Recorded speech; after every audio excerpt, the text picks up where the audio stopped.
This builds on, I mean, isn't just of course, a serious escalation, but was sort of signposted a little bit by this sort of this suggested strike, unconfirmed strike on a dock in Venezuela by Donald Trump a couple of days ago, which was significant because every other action up until this point had taken place in international water. So that strike, that suggested strike, was the first time that there had been a strike on Venezuelan territory, and of course, this.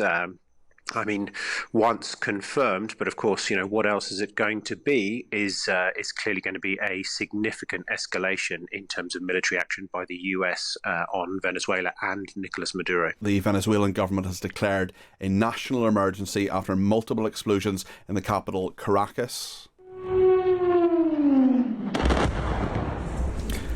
There were at least 7 explosions in low-flying aircraft around 2 o'clock local time. Not immediately clear what's behind the explosions, but Jennifer Jacobs, who is the CBS News senior White House reporter, is saying that President Trump ordered the strikes on sites inside Venezuela, including military facilities, according to US officials. They've told her the administration early on Saturday ratcheting up its campaign against the regime of President Nicolas Maduro, according to Jennifer Jacobs, the CBS senior White House reporter. Let's speak to the Latin American correspondent, Jon Bonfiglio now. John, good morning. What can you tell us?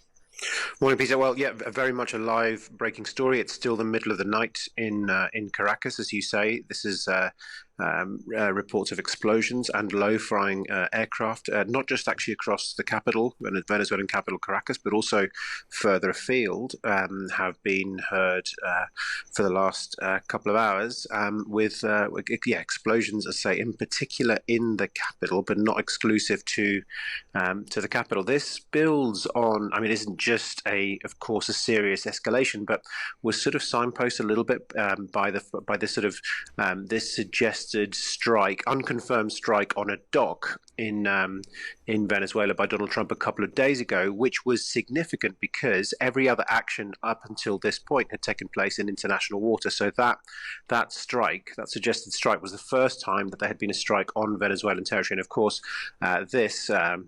I mean, once confirmed, but of course, what else is it going to be is clearly going to be a significant escalation in terms of military action by the US on Venezuela and Nicolas Maduro. And just looking at his reaction as well, the official statement from the Venezuelan government saying it rejects, repudiates and denounces before the international community the extremely serious military aggression perpetrated by the current government of the United States of America against Venezuelan territory. And Maduro has apparently signed and ordered the implementation of a state of external commotion, state of national emergency, etc. There's also information in that statement about an aim to seize Venezuela's strategic resources, particularly oil and minerals, forcibly breaking the nation's political independence. Does that statement have a point in the context of what has been going on here, not just today, but for months? Yeah, very much so. And actually the subtext there is really interesting because actually what we've been seeing in the last few weeks and probably the last month or so is actually a strengthening of Maduro's positioning, not a weakening of his position. And that rhetoric really sort of suggests that actually this is a call to the international community that Venezuela knows or is very much pushing the angle that these are illegal actions, unfounded as regards what's the sort of the Trump administration's stated aims as regards sort of drug movements and the cartel of the Suns, or the absence of the existence of the cartel of the Suns, and in a way the sort of the Trump administration's seizures of Venezuelan oil tankers has sort of made clearer its strategies in the region and as regards Venezuela, and has although it's weakened Venezuela economically, it's actually strengthened its perception is that it's strengthened its moral hand as regards its presence and its status with the international community, and push back against the Trump actions. And in your experience of reporting this region for some time, how is the international community likely to react to this, particularly neighbouring countries who may, in theory, come to Venezuela's aid, I suppose? I think there's actually sort of different parameters here. I think on the one hand, there's sort of local Latin American countries and leaders. It's a particular point in flux because of the fact that generally Latin America, of course, historically and as of right now in the present moment, is not is not grateful, obviously is aware of the historical nature of these interventions, and is unlikely going to sort of push back. Notwithstanding, of course, we've seen a number of different, a sort of a shift in political alignment in the last few weeks, and that's going to continue on.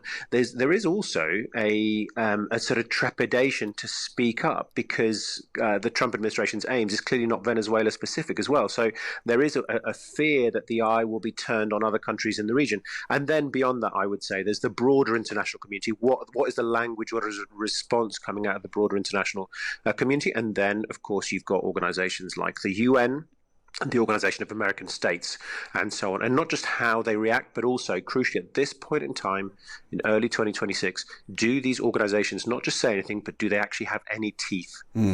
A big question to get into. Jon Bonfiglio, Latin American correspondent, thank you so much for taking us through that. We'll bring you right up to date right throughout the morning, and indeed the day, on all of that, images emerging and sounds as well, and comments from people who are affected by this. One office worker, Carmen Hidalgo, saying the whole ground shook. This is horrible. We heard explosions and planes in the distance. We felt like the air was hitting us. Big diplomatic fallout, big military fallout. We'll bring all of that to you here on Times Radio throughout the day.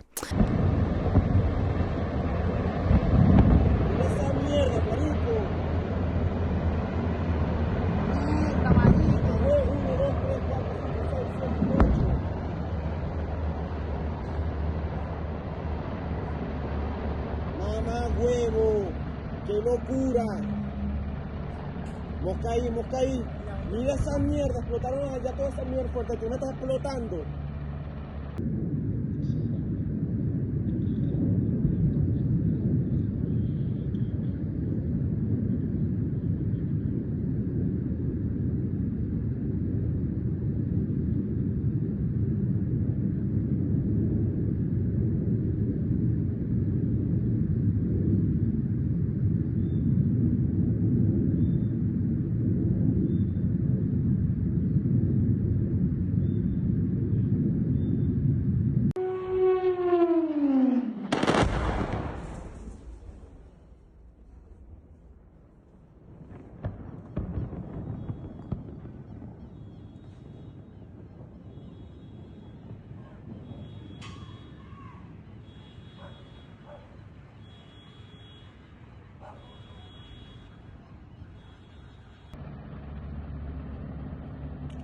Mierda, marico, se prendió el peo en esta mierda, ¿oyó? Huevo.